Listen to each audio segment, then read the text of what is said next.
Bonjour, chers amis. Comme vous le savez, nous avons examiné ce qui se passera lorsque Jésus reviendra. Cet événement monumental sera un jour merveilleux pour les disciples du Christ, mais un jour des plus horribles pour ceux qui l'ont rejeté. Comme décrit en Jérémie 25, verset 33, « Ceux que tuera l'Éternel en ce jour seront étendus d'un bout à l'autre de la terre. Ils ne seront ni pleurés, ni recueillis, ni enterrés. » Dans la tragédie des siècles, nous lisons cette description détaillée. La terre entière est bouleversée. Les ruines des villes et des villages renversés par le tremblement de terre, les arbres déracinés, les rochers projetés par la mer ou arrachés de la terre sont dispersés à la surface de celle-ci, tandis que de vastes gouffres indiquent l'ancien emplacement des montagnes. C'est au milieu de ce vaste désert que Satan et ses anges maléfiques seront bannis pendant 1000 ans. C'est l'accomplissement de l'événement préfiguré dans le service final du jour des expiations dont il est question dans le chapitre 23 de la tragédie des siècles, intitulé « Qu'est-ce que le sanctuaire ?» Je vous encourage à relire ce chapitre, et si vous n'avez pas encore le livre, vous pouvez le télécharger sur thegreatcontroversyproject.org. La Bible nous dit que, tout comme le bouc émissaire était banni dans le désert le jour des expiations, Satan sera banni dans le désert désolé de la terre. Après avoir décrit les scènes du second avènement du Christ et la destruction des méchants, Jean écrit ceci. Puis je vis descendre du ciel un ange qui avait la clé de l'abîme et une grande chaîne dans sa main. Il saisit le dragon, le serpent ancien, qui est le diable et Satan, et il le lia pour 1000 ans. Il le jeta dans l'abîme, ferma et scella l'entrée au-dessus de lui, afin qu'il ne séduisît plus les nations, jusqu'à ce que les 1000 ans fussent accomplis. Après cela, il faut qu'il soit délié pour un peu de temps. Vous pourriez vous demander comment nous savons que l'abîme fait référence à la terre dans un état de confusion et d'obscurité? Eh bien, la Bible décrit à quoi ressemblait la terre au commencement.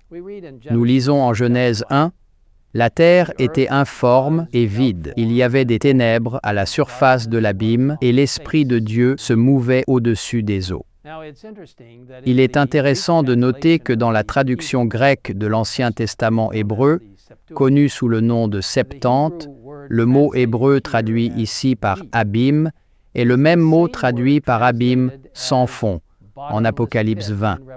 La prophétie révèle que la terre sera ramenée, au moins en partie, à cet état. Le prophète Jérémie a vu cet événement futur en vision et a déclaré « Je regarde la terre, et voici, elle est informe et vide. Les cieux et leur lumière a disparu. Je regarde les montagnes, et voici, elles sont ébranlées, et toutes les collines chancellent. Je regarde, et voici, il n'y a point d'homme, et tous les oiseaux des cieux ont pris la fuite. Je regarde, et voici, le Carmel est un désert, et toutes ces villes sont détruites, devant l'Éternel, devant son ardente colère. » Que fera Satan dans un endroit aussi désolé? Nous lisons dans la tragédie des siècles, « C'est là que Satan résidera pendant 1000 ans avec ses anges. Confiné à cette terre, il n'aura pas accès à d'autres mondes pour tenter et harceler des êtres qui ne sont pas tombés. Pendant 1000 ans, parcourant la terre en tous sens, Satan pourra y constater les conséquences de sa révolte contre la loi de Dieu. Durant ce temps, sa souffrance est cuisante. Depuis la chute, son activité dévorante ne lui a jamais laissé le loisir de la réflexion. Maintenant, privé de sa puissance, il peut envisager le rôle qu'il a joué depuis le début de sa rébellion contre le gouvernement du ciel et attendre avec effroi le jour où il devra souffrir pour tout le mal dont il est l'auteur.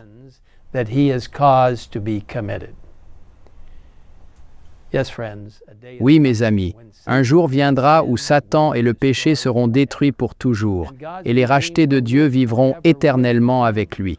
Quel beau jour ce sera! Je vous invite à prier avec moi. Père céleste,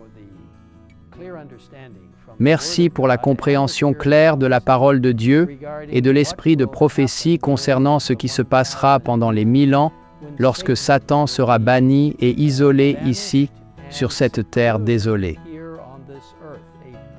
Seigneur, nous aspirons au jour où le péché, le diable et ses anges ne seront plus. Il n'y aura plus jamais de signe de péché, car il sera anéanti pour toujours. Merci, Seigneur, pour ce que nous lisons qui nous donne l'assurance que notre avenir est sûr en Jésus. Nous demandons tout cela dans le puissant et merveilleux nom de notre Sauveur, notre grand prêtre et notre Roi qui revient, Jésus-Christ. Amen.